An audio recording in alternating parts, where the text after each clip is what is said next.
Hello everyone, my name is Rob, welcome to Kinetic Rugby League. In this video, I'll be giving you my NRL Round 15 predictions. So to recap last week, which I'll leave up on the screen for you now, I got 4 out of 7, which is okay, it's nothing terrible, but I will take it. In the margins, 2 out of 7 as well, they're normally pretty difficult to do. So on the season, 61 out of 108, which is 56.48%, not great, unfortunately, but we've got 8 new rounds to go through, and hopefully we can get that elusive 8 out of 8. But let's crack on with the first game. Starting off round 15, we have the Sharks taking on the Dolphins, starting with the team list of the Sharks. In the backs, they have William Kennedy, Sione Katoa, Jesse Ramian, Kale Ito, Ronaldo Mulatalo, Braden Trindle, and Nico Hines. In the forwards is Toby Rudolph, Blake Brayley, Oregon Kafusi, Britton Nakora, CSC Fatalikai, and Cameron McInnes. And on the bench is Jack Williams, Thomas Hazelton, Braden Hamlin-Ueli, and Royce Hunt. On the side of the Dolphins, in the backs they have Hamiso Tabuai-Fidau, Jermaine Asako, Jake Averillo, Herbie Farnworth, Jack Bostock, Cody Nikarima, and Isaiah Katoa. In the forwards is Kenneth Bromwich, Jeremy Marshall-King, Felice Kafusi, Conley Lemuelu, Ewan Aitken, and Max Plath. And on the bench is Josh Kerr, Mark Nichols, Ray Stone, and Kurt Donahue. So the Sharks, a little bit of a tricky team to place at the moment. For me, they're still firmly up there. They're still a team to be taken very seriously. Especially going into finals, they'll be firmly in that conversation. The Dolphins are looking really good this season. I just want to see more challenges from them, and this will be a huge test. The Sharks, I don't really know where they're at. I'm a little bit unsure about them. I think they will be fine in this game. But my God, the Dolphins have some quality plays in there that will make it tricky. I don't think this will be a blowout by any means. I think the Sharks will be somewhat safe, but definitely not 13 plus. Definitely not. Even though, they could win it by 13 plus, but I just don't think, based on the individuals in this Dolphins team and the cohesion that they're playing with at the minute, they started out last season brilliantly. People had fairly low expectations, but the way that they came out was amazing, and this season is even better than that. It's completely blown that away. So with Tabuai-Fidau after a strong Origin game and, just being top class this season, could put on a fantastic individual display. Isako has had a strong season. So has Jack Bostock as well, scored plenty of tries. Nikarima has been, I think, a little bit of an unsung hero for this Dolphins team. And Isaiah Katoa has really been flourishing. I think he's 20, maybe 21 years of age, and he's going to be improving week in, week out. On the side of the Sharks, you've got players like William Kennedy, I think, have gone under the radar as well. I think he was given a bit of credit last season, or it might have been the year before, having a great year, but I think he's also an unsung hero. People don't give him a lot of credit. Having Nico Hines back in there is going to be massive. I think Atkinson did a decent job being thrown into that situation, but I think with Trindle back in there, having their full team available really is going to be huge. I think when you've got the likes of Talakai as well attacking the edges, he's been on the bench for the last couple of weeks, but when he starts, either at centre or second row, I think he just adds a little bit more punch on that edge. So I think the Sharks will definitely receive a challenge from the Dolphins here because they've got cracking individuals, and I always reference Averillo and Farnworth. They're two incredible players that can create things from nothing, but as a unit, the Sharks are the stronger team. The Dolphins will cause them problems, and it's not unlike the Sharks over the last couple of weeks to throw up a bit of a dodgy performance, but I think on a typical game, they should be okay in this one, but I think the Dolphins will certainly put up a hell of a fight, so I'm going to go with the Sharks to win 1-12 points. Next up, we have the Raiders taking on the Cowboys, starting with the team list of the Raiders. In the backs, they have Jordan Rapana, Nick Kotrick, Matthew Timoko, Sebastian Chris, Xavier Savage, Ethan Strange, and K.O. Weeks. In the forwards is Josh Papali'i, Danny Levy, Joseph Tarpany, Hudson Young, Elliot Whitehead, and Morgan Smithies. And on the bench is Tom Starling, Atta Moriata, Trey Mooney, and Emre Gula. On the side of the Cowboys, they have Scott Drinkwater, Cal Felt, Valentine Holmes, Viliami Vailea, Murray Talangi, Tom Didden, and Chad Townsend. In the forwards is Jordan McLean, Reece Robson, Ruben Cotter, Helam Lukey, Jeremiah Nanai, and Jason Taumalolo. And on the bench is Sam McIntyre, Thomas McKaylee, Kilikefu Finifeyuaki, and Griffin Neem. So that is a really strong-looking Cowboys team that as far as I'm aware, that's their entire first team, I believe. That looks like their strongest team. Maybe, who am I missing at centre? Maybe I'm just forgetting that Petahiku's not there, but yeah, it pretty much looks like their strongest team. The Raiders, I think, have actually done a pretty decent job in two ways. Number one, I wasn't really sure how it would go for Jordan Rapana. There was a point I made during the Rugby League World Cup about my worries with, I want to say it was PNG. Was it Alex Johnston that plays for PNG? I think he was their fullback. And the point that I made was that when you don't have an out-and-out fullback, it can be quite tricky to produce things. So, two examples. Number one, that Ruben Garrick filled in at fullback when Tom Trbojevic was injured for a long period last season. So, or it might have been the year before. But he filled in for Trbojevic at fullback. Now he's reliable, solid player, did a good job, but it's not the same. And I also made the same point about Nick Meaney for Melbourne Storm. Filling in for Ryan Pappenhausen. Did a good job, he's reliable, can fill a role, but it's not the same. So I wasn't sure what kind of production Jordan Rapana would have at fullback, not being a typically recognised out-and-out fullback. But he's been pretty clutch this season, and gives the Raiders some stability, at least on the defensive side. Experienced player, been around the block for a long time, and adds a little bit of stability. Maybe there's less sting out the game, but if his timing and his decision-making helps, that's all they need. Because they've at least got two players in the halves, and that's the second point I want to get on to, is with K.O. Weeks in there instead of Fogarty. They looked a little bit more clean and secure with Fogarty at number 7, but Strange and Weeks, I thought they were maybe too similar, but they've actually done a really good job together. It's two very inexperienced players. Of course, Weeks has played more games than Strange, but both of them, I think, have done a really good job this season together, having to kind of deal with a lot, losing Fogarty, the main man that runs the show. This Raiders team is the worst good team in the league. They're just, if you remember them last season, the second half was awful. I think they're the only team in the top 8 with minus points difference. They're the worst good team, but they're just getting the wins. They're putting in competitive performances because as a unit, it just works. They're just getting it right. They've got a strong forward pack. Hudson Young and Whitehead, very experienced. They do a hell of a job. And then Morgan Smithies is a nice addition to that forward pack as well. And Danny Levy's having a great season.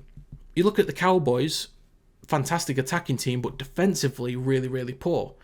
So, which way are you leaning? Because the Raiders have got a really strong defence this season, but attacking-wise, not putting up many points.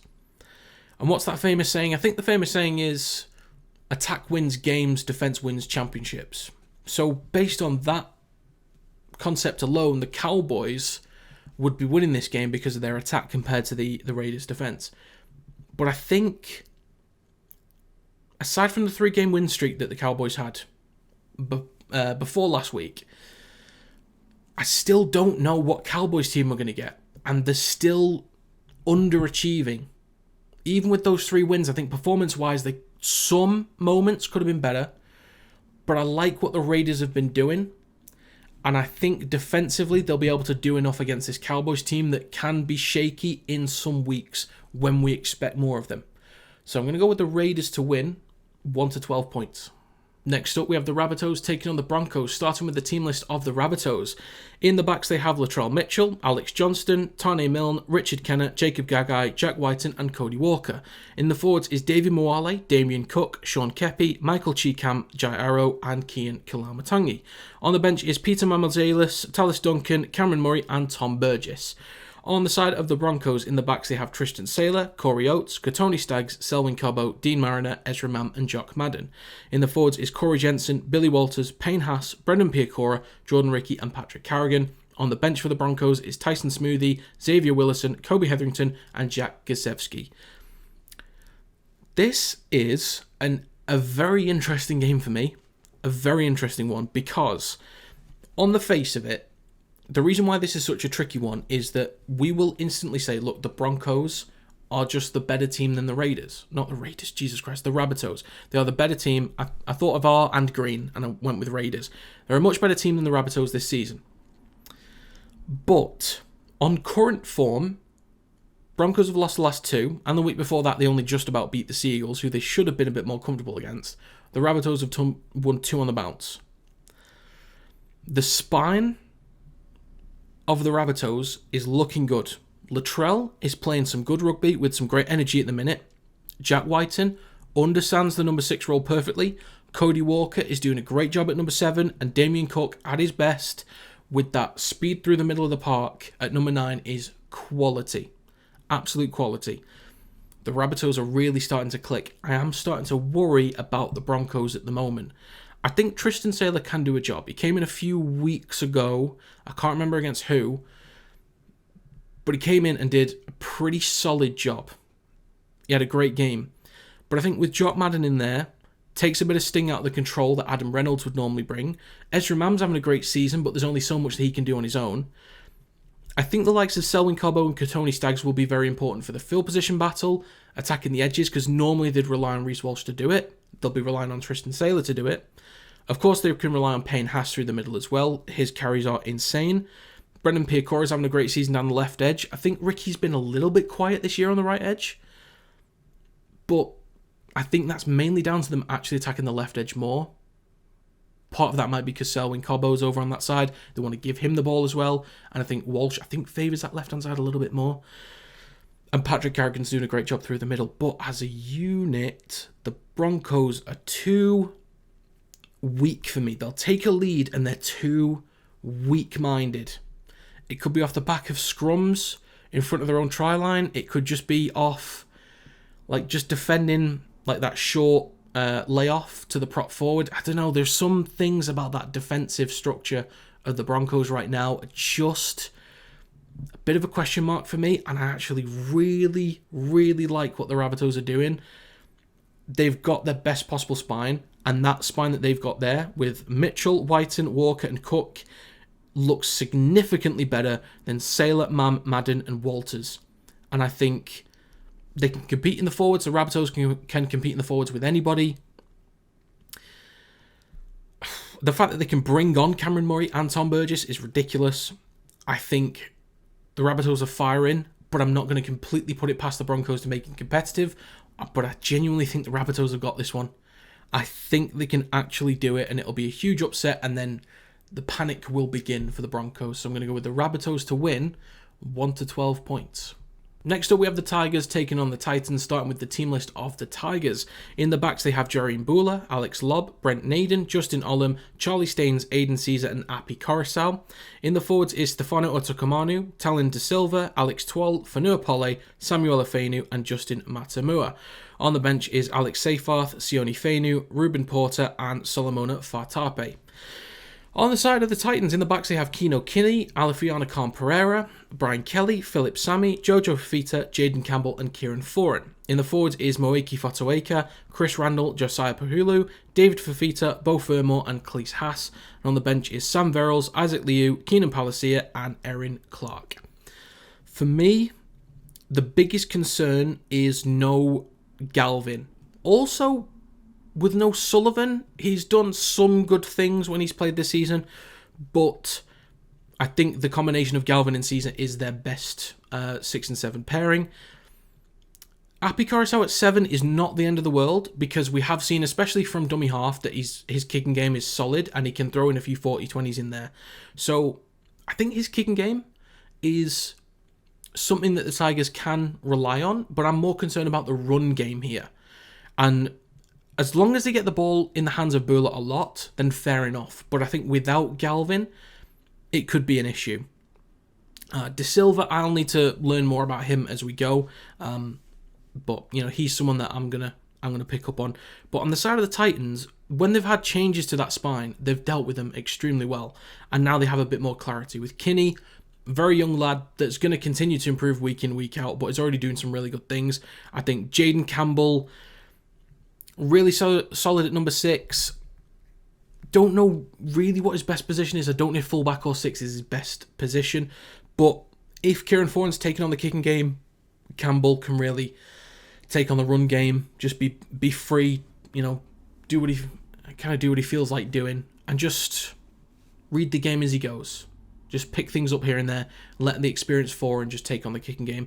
Chris Randall going back into 9, more preferred position, and then having Sam Verrills coming off the bench for that added energy through the middle of the pack would be huge for them. And also Liu, Palacia and Clark, solid additions coming off the bench as well. I think just based on performances, clearly the Titans are the stronger team. Even when they were struggling a few weeks or months ago, they still put in some decent efforts, made games close against teams that you'd give them no credit for, or I certainly didn't give them credit for. I think the Seagulls was one. I think maybe Melbourne Storm was one. Possibly the Knights or the Eels. Some games like that, I can't quite remember. The Tigers, they did some good things against the Dragons. I did like some of the stuff they did. I think when they spread the ball early in the tackle count, attacked the edges, made some good field positions and put pressure on the Dragons. But this Titans team, I think, is just too strong in the forward pack and with the spine. The way they've dealt with adversity this season, the Titans are a bit too strong for me. And the way they throw the ball around sometimes and with individuals, I think they can look scary. Can they make that push for top 8? We'll see. But I'm going to go with the Titans to win 13+. Next up, we have the Warriors taking on the Storm, starting with the team list of the Warriors. In the backs, they have Chance Nickel-Klokstad, Dallin Watene-Zelezniak, Rocco Berry, Adam Pompey, Marcelo Montoya, Tamari Martin, and Sean Johnson. In the forwards is Adam Fanua-Blake, Wade Egan, Jackson Ford, Marata Niokore, Mitchell Barnett, and Toy Harris. And on the bench is Chanel Harris-Tavita, Dylan Walker, Jazz Tawanga, and Kurt Capewell. On the side of Melbourne Storm, they have Sua Fa'alogo, Grant Anderson, Dean Iramea, I'm going to assume it's Iramea, Nick Meaney, Xavier Coates, Tyron Wishart, and Jerome Hughes. In the forwards is Tui Kamikamitha, Harry Grant, Josh King, Sean Bloor, Eliezer Katoa, and Trent Liero. And on the bench is Bronson Garlick, Christian Welch, Nelson Asfa-Solomona, and Joe Chan. Interesting matchup here because Melbourne Storm have had some 13+ games. They have had some blowouts, but plenty of games this season have been 1-12 against teams that you wouldn't really expect them to be 1-12. That's even when they've had Munster in there. But they've had plenty of games this season without Hughes and or without Munster. But one thing I'm really liking about this Melbourne Storm team is they're still getting the wins. And I'm really liking what Tyron Wishart has done this season. I've already talked about this before, but when he'd be brought on with, say, 20 minutes to go, when they just want to go for more speed instead of size towards the back end of games, when they're in clutch moments, Tyron Wishart keeps popping up with something. And he adds a different dynamic to that team. And the past couple of weeks playing at number 6, he's done an incredible job. A truly incredible job at number 6. I don't know what they're feeding their kids at Melbourne Storm, but the likes of Jonah Pizzette, he looked exciting when he started out the season. And Tyron Wishart's had a fantastic season so far. Jerome Hughes at number 7 offers plenty of stability with the kicking game and the run game as well. It's ridiculous. Fa'alogo will also improve as a young lad, week in, week out, getting this regular game time without Pappenhausen. Grant Anderson can get some more experience down that right-hand side. It'll be tricky with the right edge to, a slightly new combination down the right, but Meaney and Coates, I think, will be fine down the left. I could expect maybe 1 or 2, maybe a hat-trick from Coates, we'll see. But on the side of the Warriors, they have dealt with adversity in terms of changes to their spine, but I think they've dealt with them very well. Sean Johnson being in there also offers them clarity. Tamari Martin, a few seasons ago when he started at number 6 for the Warriors, was looking really strong until it was Luke Metcalf that started getting the regular minutes after a Tamari Martin injury. Nickel-Klokstad has had some up and downs this season at fullback, but I think overall will provide a lot in terms of attack towards the edges and can, produce things from nothing. Is a very creative, off-the-cuff player. I think defensively, the Warriors still need some work, but with their attacking style, can certainly throw this Melbourne Storm team all over the place. Obviously, they nearly got it done in God knows what round it was. Is it round 3? 4? Something like that. Very early. Hell of a game. Great finish from Coates to get it done. But I just think Melbourne Storm, they're sort of locked in now. They're not dealing with games like that as much. They just have more control over games. They don't let leads slip. There's just a little bit more to them now. And the Warriors are still dealing with a few problems here and there on both sides of the ball. However, I think I've gone against them the past 2 or 3 weeks. And they've won 3 on the bounce. So I will go against the Warriors in this because it seems to be doing wonders for them.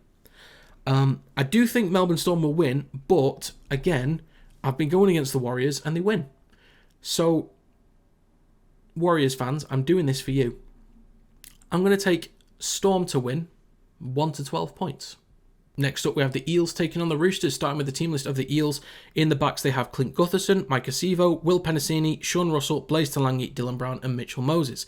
In the forwards is Regan Campbell-Gillard, Brendan Hands, Junior Barlow, Kelma Tulangi, Bryce Cartwright and Jermaine Hopgood. And on the bench is Dejan Assi, Sean Lane, Joe Offengawi and Makahesi Makatoa. On the side of the Roosters, in the backs they have James Tedesco, Daniel Tupou, Fetalega Pauga, Joseph Manu, Dominic Young, Luke Keary and Sam Walker.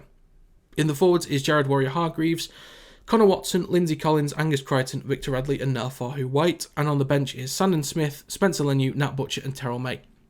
The first thing I noticed about this Roosters team is the bench. I think Sandon Smith might feature as the hooker off the bench. They might just allow Connor Watson to take on the number 9 role for 80 minutes. But I think Sandon Smith as a potential 13 to come on and play that sort of Tyron Wishart role that I sort of mentioned for Melbourne Storm could be an interesting one. And also can fill 6 and 7 if need be, if something happens there. But then Leniu, Butcher and May, my God, that's a strong bench. That's a really strong bench. So if the Roosters have control, they can even kick on with players that they bring on. And if they're losing control, they can bring on those kinds of players to change the game, especially in the forward pack, and they can really take control through the middle. The team looks really strong for the Roosters. No, oh my God, what's his name? The block of cheese. I can't remember his name. The huge block of cheese. Why can I not remember his name? It'll come to me. It will come to me. Brandon Smith. Jesus Christ. Not having him in there might be a bit of an issue because he's been pretty strong for the Roosters this season. He's really started to click. On the side of the Eels, I really thought that they'd get it done against the Bulldogs. I really did. With having their usual spine in there, or at least having Gutherson and Moses back in there with Brown. A little bit less pressure on Brown to carry things. Blaze Talangi's looking really promising as well, so he's doing a great job. Will Penasini, I think, is quite underrated from time to time. Mike Acevo's got a try-scoring rate of a try per game at this point. I think it's 7 out of 7, something like that, or 7 tries in 7 games. There's a strong-looking bench, though, and they are also players that can help to change the game. Sean Lane, Offengawi, Makatoa, I think they can help out. Dejan Assi is a little bit similar to Smith in that he can fill in the spine if needed. Maybe plays the 13 role, we'll see. But I think defensively the Eels need some work, and the Roosters in attack are insane at the moment. One thing I did like about the Eels, though, is I think that their attacking line speed looked really strong against the Bulldogs. Like, they really had a go. But I think defensively there's just a few too many holes on the edges that the Roosters, a team that's firing at the moment, will exploit. I could see them putting up a ton of points in this game. I do typically back the Eels to make games somewhat competitive because of the individuals that they've got. But I think this Roosters team is on a different level at the moment. Top 4 material, and the Eels are questionably top 8 material. And that's a huge question mark on that one. So I'm going to go with the Roosters to win, 13 plus. Next up, we have the Sea Eagles taking on the Dragons, starting with the team list of the Sea Eagles. In the backs, they have Lehi Hopewate, Jason Saab, Tolu Kula, Ruben Garrick, Tommy Talau, Luke Brooks and Dali Cherry-Evans. In the forwards is Taniela Paseka, Carl Lawton, Nathan Brown, Hamal Olakawatu, Ben and Jake Trebojevic. And on the bench is Jordan Chankum Tong, Corey Waddell, Ethan Bullymore and Toa Sipley. On the side of the Dragons, they have Tyrell Sloan, Zach Lomax, Moses Suley, Max Fagai, Matthew Fagai, Cal Flanagan and Ben Hunt. In the forwards is Francis Molo, Jacob Liddle, Jack DeBellin, Luciano Leilua, Jaden Sewer and Tom Eisenhuth. And on the bench is Blake Laurie, Raymond Faitella Mariner, Ben Murdoch-Masilla and Toby Couchman. I'll start with the Seagulls first. I don't know what Seagulls team we're going to get week to week. I really don't, because they've got fantastic players in that team, great individuals. Tommy Talau scored 11 tries in 11 games. Jason Saab has got ridiculous pace. Cherry-Evans can control the game. You know, he's one player that you'll always rely on to take control of the game. And Luke Brooks is having a somewhat decent season. But I don't know what Seagulls team we're going to get week to week. Defensively, they can have some major holes. In attack, they can put on some incredible displays. So I think they can take on strong teams. They really can. But my God, they can drop the ball against some bad teams. So I don't like their inconsistency. Now, something I really liked about the Dragons last week. Now, I understand this is only the Tigers. I know that's something people will say. But what I really liked about the Dragons was, especially in that first half, I think it was a very classy performance. Might not seem like it, but when the Dragons have the ball, yes, they did make some mistakes, but they were put under a lot of pressure from a very quick Tigers attack. Sometimes they didn't execute well, but it was very quick. And sometimes that in and of itself is difficult to defend against. But they were very quick. They got a lot of field position, a lot of good field position. And the Dragons put up with a lot of hard work defensively. And really limited the number of points. They took in a lot of pressure. They backed it up with a solid set. And then they'd have to defend again. So there were some mistakes in there. But I really like that they dealt with that pressure and just stuck to the process. And eventually, the Tigers started making mistakes, which we all know they're capable of. And then that really allowed the Dragons into the game. So that's why I say it was classy. They didn't panic. They didn't do too many stupid things. They just allowed the Tigers to keep coming at them, be strong defensively, and then just do control what they could control. Complete the sets, kick well, defend well, taking the pressure, and then eventually Tigers make a mistake, and then they build on from there. There were some moments where they would attack down the right edge, and the connections were a little bit off. The left edge looked really, really solid. Eventually, as the game went on, they looked stronger down that right-hand side. But through the middle, some of the ruck speed was really, really strong. Some of the carries in there as well. Francis Molo had some great carries. Jaden Sewer and Leilua, they were both fantastic. But Tom Eisenhuth looked really good. That's like one of the best games I've seen him play, because normally he's not the type of player that like stands out for me, but he actually really did stand out for me last week. And I really like the feel and the vibe around the Dragons at the minute. I really do. Sloan is really starting to push on and find his feet. Zach Lomax looks so suited on that right wing. Flanagan and Hunt just work nicely. Hunt takes on that long-range kicking game. Cal Flanagan's got quite a mean short-range kicking game as well. I don't know, Sully as well in that right centre position's been putting in some good work. Jaden Stewart, just individually they're doing some good stuff. I actually really like what the Dragons are doing. They're not fighting right near the top, but they are definitely top 8 contenders. And because of that and the Seagulls' inconsistency, I'm going to go with the Dragons to win 1 to 12 points. Finally, for this round, we have the Knights taking on the Panthers, starting with the team list of the Knights. In the backs, they have Fletcher Sharp, Inari Tuala, Dane Gagai, Bradman Best, Greg Marju, Jack Cogger, and Jackson Hastings. In the forwards is Jacob Saifiti, Jaden Brayley, Leo Thompson, Tyson Frizzell, Kai Pearce-Paul, and Adam Elliott. On the bench is Phoenix Crosland, Daniel Saifiti, Dylan Lucas, and Brodie Jones. On the side of the Panthers, in the backs, they have Dylan Edwards, Sonia Taruva, Isaac Tango, Paul Alamotti, Brian Toto, Jack Cole, and Jerome Luai. In the forwards is Moses Liotta, Mitch Kenny, James Fisher-Harris, Scott Sorensen, Luke Garner, and Isaiah Yeo. And on the bench is Dane Laurie, Lindsay Smith, Liam Henry, and Matt Eisenhuth. The Knights have made some games pretty competitive this year. Even in games where you wouldn't expect them to be, like against Melbourne Storm, they kept it close and it was 1 to 12, which I predicted correctly. But the week before that got battered by the Bulldogs. They're a weird team. The Knights are such a weird team, but that's Newcastle for you. There are some good things that the Knights do. I think defensively they can be strong some weeks. But a little bit like the Seagulls, it's a bit unexpected. You don't really know when and where it's coming. But the Panthers. Okay, the Panthers have had some dodgy weeks. Over the past 5, I think they won, lost, won. So I am not too sure what Panthers team will get week to week, but I'm much more confident in what they're doing. With Luai and Cole, I'm really liking what Luai's doing. I almost think that Luai's carrying that weight without having Nathan Cleary there. It's on him, and he's actually really taking that on board and flourishing because of it. Obviously, I think they are a better team when Nathan Cleary is in there, and I can't wait for them to have him back in. The forward pack is as strong as ever. They'll go toe-to-toe with each other. I really like Saifiti and Thompson. I think they're two big blokes, but Liotta, Fish-Harris can do 80 minutes. They can do 120 minutes if you need them to do it, or 160 minutes, whatever you fancy. But I just think that the Luai factor at the moment without Cleary is actually doing something for the Panthers. It's changing them a little bit. Having Dylan Edwards in there is huge for his off-the-cuff plays.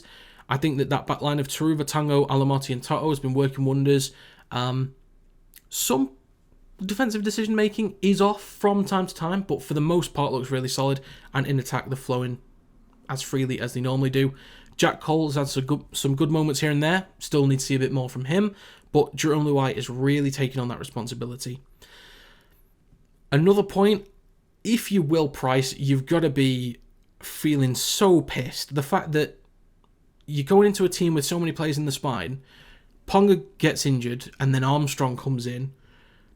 He's not in the squad, and then Fletcher Sharp comes in. If I was Will Price, I'd be pissed. But I don't know. I just think overall, based on recent performances, the Panthers look like the stronger team. I don't think they'll batter the Knights, even though the Knights could easily get battered because, again, it's the Knights. But I think in games that we don't expect the Knights to be competitive, they are. And then when we do expect them to be competitive, they aren't. And this is a game I expect them to be competitive in. I don't expect them to be competitive in, typically speaking. But yeah, to stop rambling on, I think the Panthers should be fine in this game, but the Knights, because they're such a weird team, will make it interesting. So I'm going to go with the Panthers to win 1 to 12 points.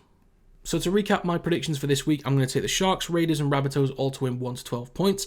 Take the Titans 13+, Storm 1 to 12, Roosters 13+, and then the Dragons and Panthers 1 to 12. In terms of winners' confidence, I'm at about 75%. Mostly confident with the Sharks, Titans, Storm, Roosters and Panthers. The others, I think, can throw up some question marks there. The Dolphins could actually do something against the Sharks as well. Let's not forget that. And even the Tigers against the Titans, because, you never know. In terms of margin confidence, I'm normally pretty high with this. I'm at 90%. I think most of these would go that way. I think Sharks could make it 13+ against the Dolphins on the complete opposite end of the spectrum. Titans and Tigers could be a close game. Storm could blow out the Warriors. Panthers could blow out the Knights as well. So we'll see about that. I'm mostly confident with the margins and fairly confident with the winners. But there's my recap for round 15. So that's going to be it for this video. If you have your own predictions, do let me know in the comments down below. Also, let me know how you got on last week. But that is going to be it. Thank you very much for watching, and I will see you next time.